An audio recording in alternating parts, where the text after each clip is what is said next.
Te-ai gândit vreodată cum este să scapi de dureri? Să-ți rezolvi anumite probleme de sănătate? Iată, aceste dispozitive îți pot transforma și îți pot schimba viața cu un simplu dispozitiv care poți să-l aplici pe punctele dureroase, pe punctele de acupunctură. Fiecare dispozitiv vine cu o broșură unde îți arată aplicarea acestor mici dispozitive pe punctele de acupunctură.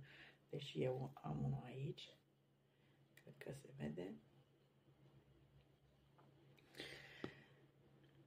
Îți pot rezolva toate problemele. Eu am scăpat de durerile lombare, cervicale, mi-am rezolvat problemele glandei tiroide,